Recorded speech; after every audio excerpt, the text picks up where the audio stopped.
I thought I had that button. Good morning, Friday, June 8th, heading into, I think it's going to be another beautiful and solid weekend. Today, we're talking about consumer preferences for gas over electric, a program that went wrong on chargers, and Detroit was rocking last night. We're going to talk about that as well. Detroit did Detroit in a way that only Detroit can do it. You know?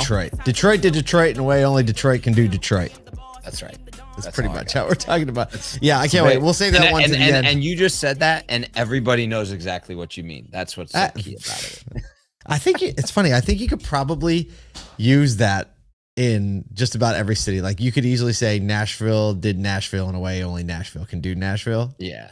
Philly Except did Philly in a way only Philly. Yeah. I mean, Richmond, Virginia, you probably nobody knows. Right. Well, it's a much smaller group of people who understand what that actually means, right? Yeah, when we say Detroit, Nashville, Philly, everyone's like, yeah, I can already assume. LA did LA in no way that only LA can do it. And you're like, the great part about that is it's all like the things that come to my mind are all exaggerations, right? Like, you're like LA, the sunglasses are bigger.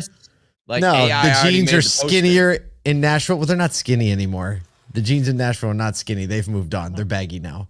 Yeah, they are. They went back to 1993 in Nashville. Baggy. I'm very strange. Not just as I was getting used. It's a weird world.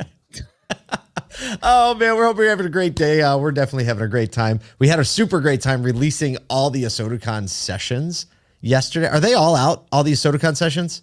No. We're just dripping them out. Few at a time, and they Kyle are. And our favorites, basically. And it's my favorite. It's always my favorite every single time. The format is short podcasts that we did on a live stage at ASOTU CON in the middle of the trade show floor. So it was buzzing and humming the whole time. They're like 12 to 15-ish minutes. And we have a variety of hosts, a variety of guests, and the conversations are fun and pointed and fast. Right. Yep. So you can download ASOTU CON Sessions. You can watch them on YouTube. You can download them on Spotify or Apple Music, play them on 1.5 speed, and they're done in like 9 minutes. And so you can just zip through them. We have One Person, One Price, 1 hour with Jim Cullen and the $7 latte experience with Katie Mayers. Both of those were some of the first sessions on that stage. I got to moderate some of those. And boy, they were so much fun, as always. And I didn't know this, but Jim Cullen, they licensed One Person, One Price, 1 hour from Shump. From Shump, yes, yeah. I didn't know that was licensable. Shump copyrighted that in like 2011 or something, or 2013, and then just licenses it to a whole bunch of people. I'll tell you what, I've never seen a play like that, but it's freaking awesome. Freaking genius. So yeah, we hope you go and check those out. Learn a little bit there. That's great weekend listening, by the way. Mowing the lawn, walking the dog, avoiding the mother-in-law. I'm just putting that out there. Just kidding. I'm just kidding. I kid. I love my mother-in-law. Actually, she's one of the people I'd be like, she could actually move in. And that'd be awesome. Everybody would be happy with that. All right, let's get into some news before we get too sideways.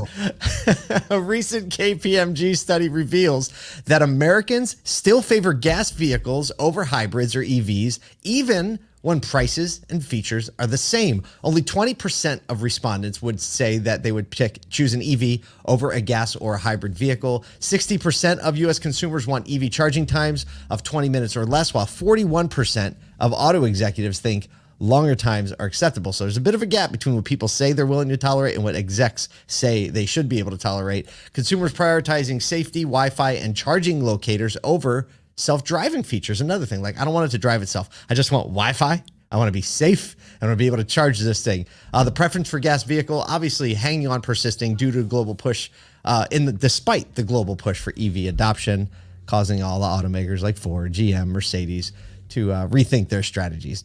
We got that part, KPMG. Yeah, we already know that. We knew that a couple minutes ago. Thanks for letting us know.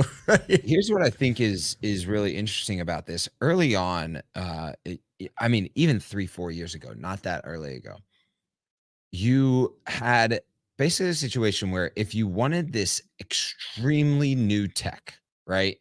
Large screens, touch everything, like all of the newest stuff was only in EVs. That's the only way you could get that type of innovation.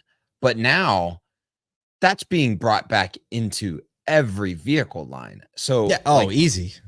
So when you think about same price, same features. That's actually possible now. And when people are still having concern over charging networks and how they're going to get back and forth to places, and not everybody can afford the, the 600-mile thing, you got to go with the 150-mile thing, that it becomes a great equalizer because technology is not really available in all these. I was looking at a vehicle the other day and it was like Wi-Fi charging, Wi-Fi, everything, Bluetooth charging, all of the stuff was just like connected car fully. And so you don't have to go to the newest technology that Absolutely you get that in a gas vehicle. That totally changes the game. I think I like the highlighting of the disparity between what 60% of U.S. consumers want charging time-wise versus what executives say is acceptable. Oof. 20 minutes or less, right? I just had the Polestar experience. I understand, man. Like charging that thing, you have to be able to be in and out. And it seems like the industry's pushing and making progress in that. But, when it's your product, you want to be like, yeah, it's fine. It's fine. Yeah. You can live with it, but you can't live with it for long when people are saying, you know what, but I'm other options. I'm of this opinion where I'm like 20 minutes. That almost sounds obscene to me. It feels so long. I get it if it's like I'm parking in my garage and I'm charging, right? But if I'm on a road trip, I just talked to someone. They went on a road trip in their new EV. And it was like it extended the time of the road trip over 2.5 hours because of the number of times that they had to. Yeah, it's crazy. Because you have to stop, you have to load up. And even if you charge, you're still in 20 minutes, like you're getting to 80%. Yeah. Right. Exactly. You're not getting to 100%. There's a lot. Nope. There's a lot to learn here. A lot to take away. I think a lot of it dealers already know. And it's just good to stay in touch, right? Like just the more information we have, the more educated we are. Because a lot of people like EV is a great solution. And I'll say it again, they're definitely incredibly fun to drive. I will say the onus, like just before we move on, the onus on the salesperson, the sales manager, the person in the dealership to know the vehicle intimately, right? Not to just say like, oh, it's the newest thing. Oh, it has the newest technology. And also it's an EV. And so you should buy it. Like the knowledge necessary to walk a customer through the ownership experience of that is extremely high. So just watch out for that. Yeah. Speaking of things to watch out for. Stop. Segue. Going to go from one charging challenge to another. Democratic Senator Jeff Merkley has been very vocal, we'll say, in his criticism of the progress of a $5 billion U.S. government program to deploy EV charging stations across federal highways, which is only to date. Now, the program was initiated back in 2021. To date, we spent, we got $5 billion out there working for us. And to date, we have 7 chargers. That's 7. Like single digit. So Senator Merkley has labeled the progress as a vast administrative failure and is calling for corrective action. As he said, quote, "This is pathetic. We're now 3 years into this." I mean, he's not wrong. No, who's going to argue with him? Shailen Batt, head of Federal Highway Administration, acknowledges the slow progress and cites states who are dealing with multiple programs as a contributing factor, basically saying there's just a lot of red tape everywhere. It is.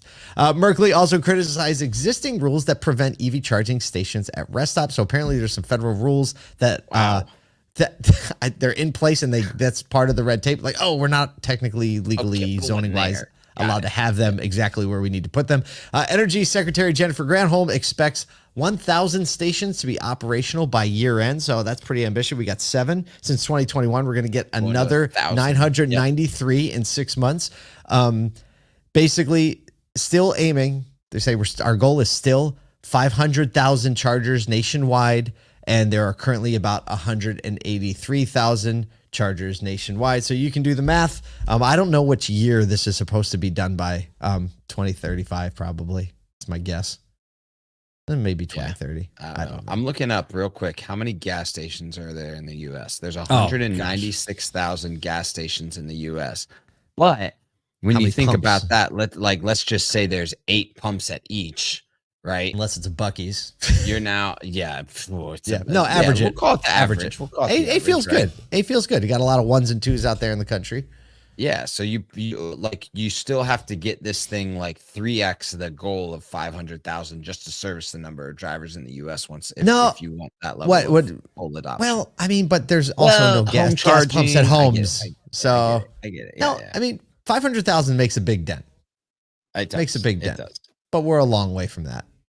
Super long way. I don't know. By Just 2026, our producer just put in there, they're aggressive. Here we go.